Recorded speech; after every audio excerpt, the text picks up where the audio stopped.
In this next scene from the History Boys, we begin to see the philosophies of Hector and Irwin coincide. They come together. We're not going to read every single word of it. This time we're going to try and paraphrase and bring it all together. It's the classroom.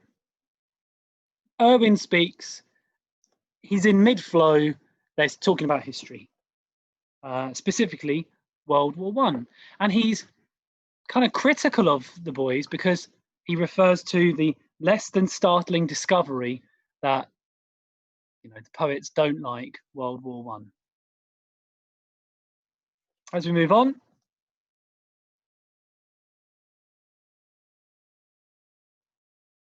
Irwin is characterized as glib through some of the phrases that he says. He asks, tick them all off. Imagine if you were in a war, it's World War One, and you were asked to sort of tick off the reasons it was horrible, to tick off the reasons why World War One actually occurred.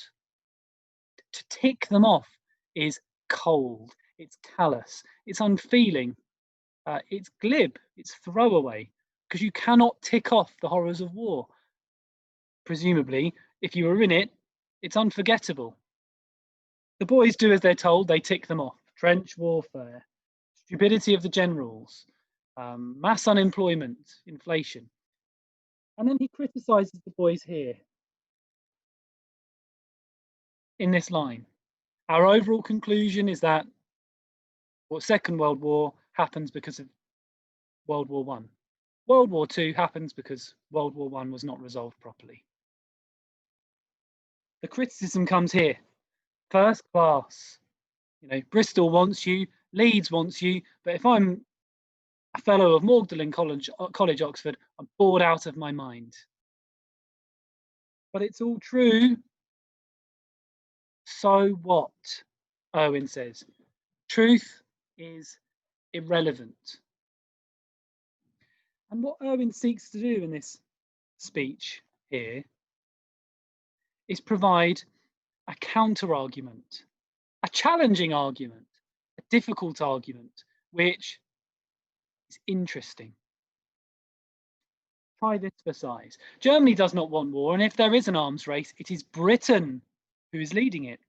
So there's no reason why we should want war. Nothing in it for us. Better stand back and let Germany and Russia fight it out while we take imperial pickings.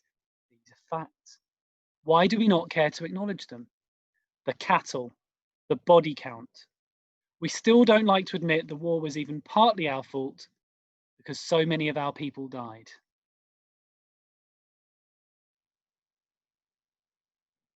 You should realise that so far as the cenotaph and the last post and all that stuff is concerned, there is no better way of forgetting something than by commemorating it.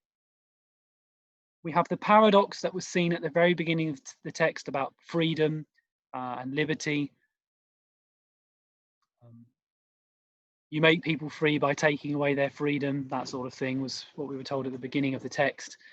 And we can see how Irwin is learning this skill of paradox while in role as teacher. Do the boys challenge what he says? No, they don't. They're going to accept it initially.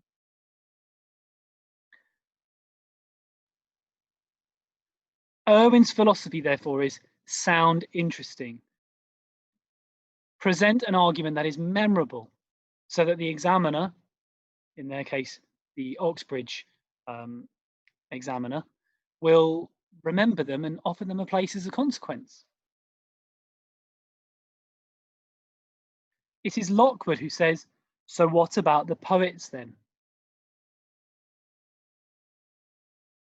In asking that question, Lockwood is bringing what he is picking up in Hector's classroom to Irwin's classroom, because the whole purpose of Hector encouraging his students to read the poetry is to understand human connection, humanity, what it means to be alive.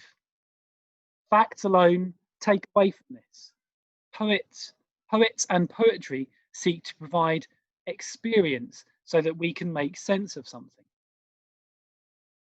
And the boys are therefore able to bring Hector's classroom together, and they do it in quite a smug way, really. Because what they will eventually do in the next page is begin to recite a poem that they have learned off by heart. Dakin makes the point, however, it's the foreskins again, isn't it? A bit of garnish. Irwin sees poetry as garnish, a sprig of parsley. You can see it there on the right hand side, reference to page 9. It's an umbrella in the cocktail. It's not true knowledge. For Irwin, poetry is good up to a point. It adds flavour. That's a rather dismissive, derogatory way to refer to poetry. I mean, I'm an English teacher. I think it's dismissive.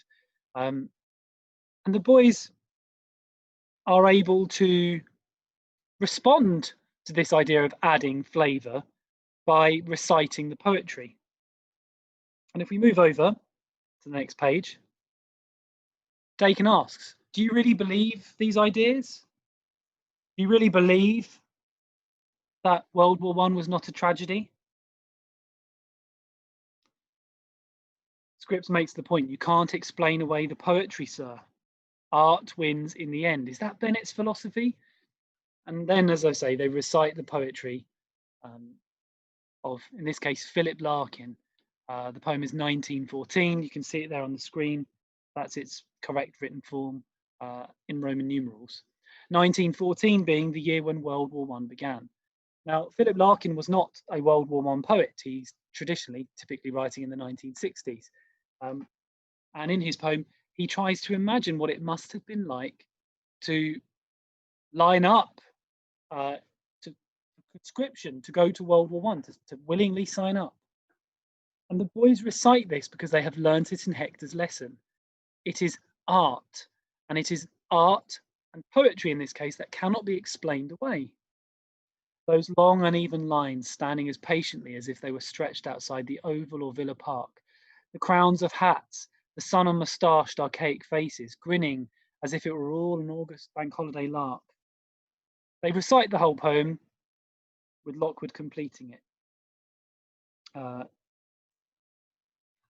Akhtar completing it, and Posner completing it, and Timms completing it. What is impressive is that each of the boys is able to recite the poem without reading it. It's poetry by heart. They know something. And they're really quite proud of it. They're really quite pleased with it. And it demonstrates the value of Hector's method of teaching. It's knowledge for its own sake. It's a lovely poem, by the way. I'd encourage you to go and look at it once more. We did look at it in class a while ago. But Irwin's belief, his philosophy, as I keep saying, is encapsulated through this. How do you know all this? Not that it answers the question. Oh, my pen's given up. He's only interested in the question.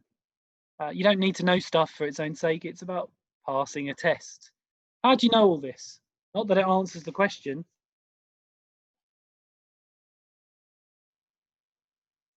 And then we have the end of the scene.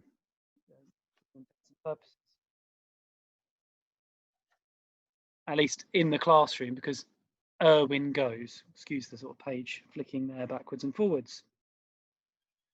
Later on in the text, Irwin will want them to use, to wield, to manipulate this knowledge as best they possibly can, so they can dazzle in an exam room.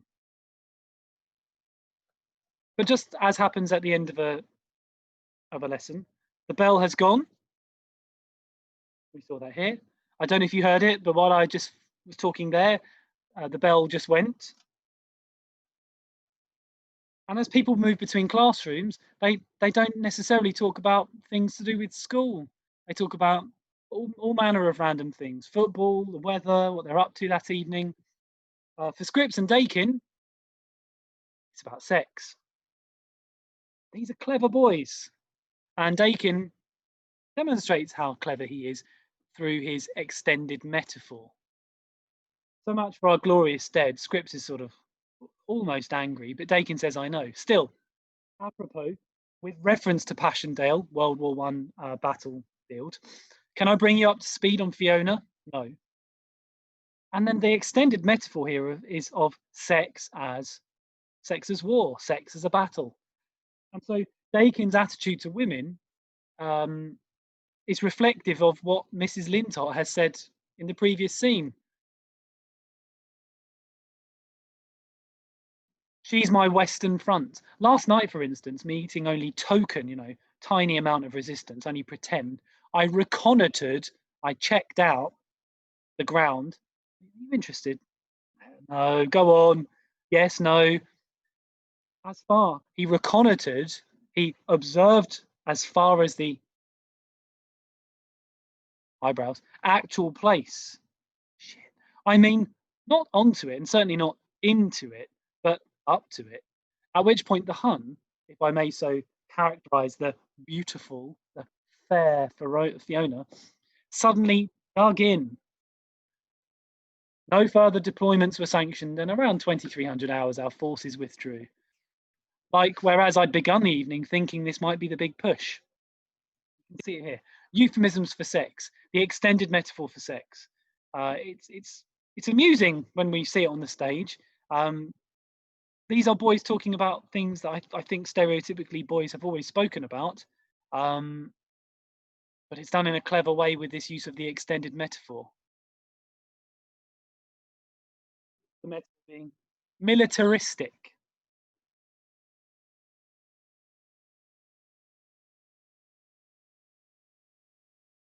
The extended metaphor, which is a militaristic extended metaphor, characterizing sex as a battleground. Dakin doesn't view Fiona necessarily for love. It's almost transactional. Scripps is mocking, you do have a nice time. And what Dakin becomes most excited about is the metaphor, not actually.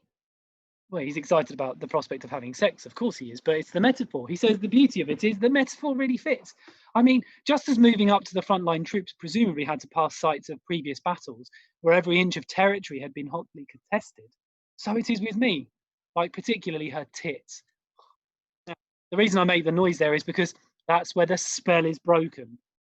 He's continuing to talk in this metaphorical term, but then by referring to tits, he's a juvenile. He's an 18-year-old man boy, more concerned with sex once more.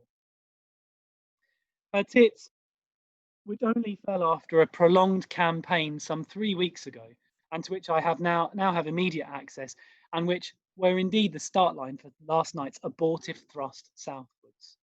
An abortive thrust, he's tried to go southwards, and he's had to stop.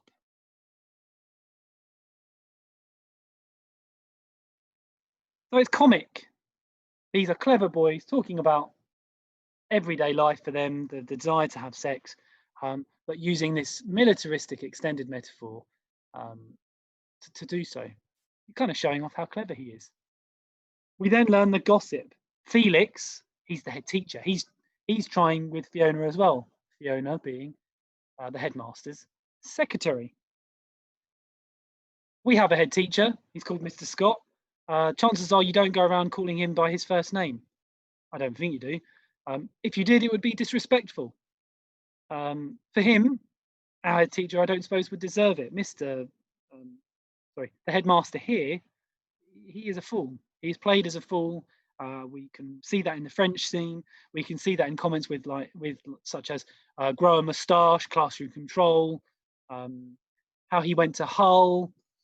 He's a geographer. He went to Hull. Ha ha ha. Numerous different examples of the way in which the headmaster conforms to the stock character of the fool.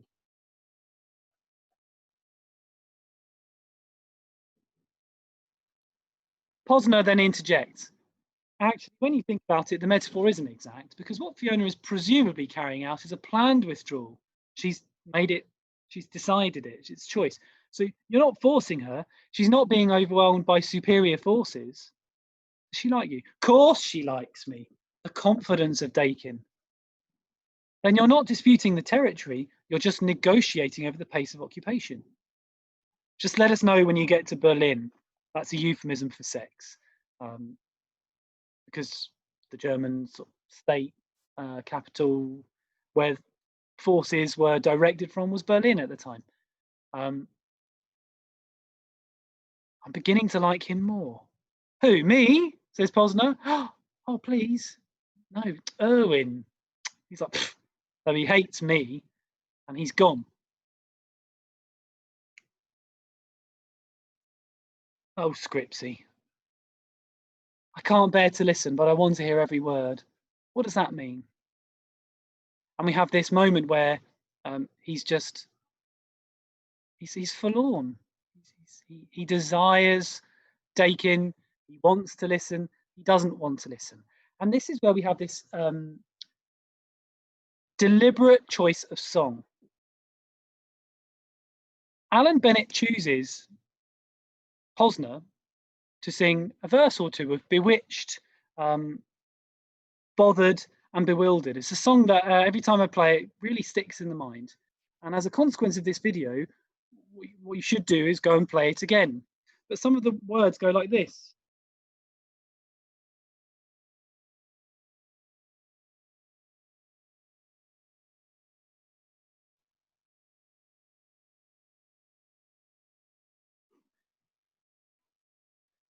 Dakin is the object of Posner's affections, and Posner sings this song, Bewitched, Bothered and Bewildered Am I, because the song neatly encapsulates Posner's feelings for Dakin.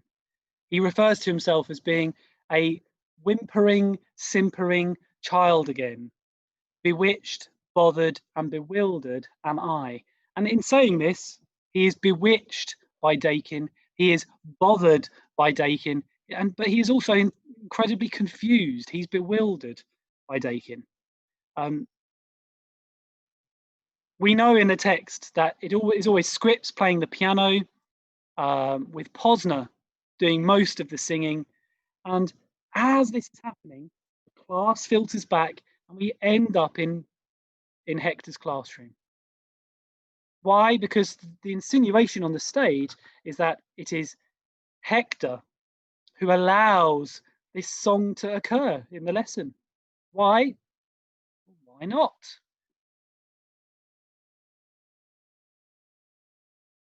Go away and look up at the song. I'm resisting the urge to start singing it, though I do think it's a lovely song. Not very trendy, I suppose, to say that, but it's a lovely song, and it neatly encapsulates the way that Posner feels. So in this scene, we've had just an awful lot go on.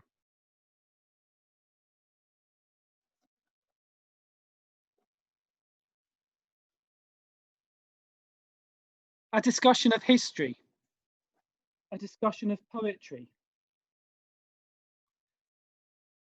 the reference to paradox,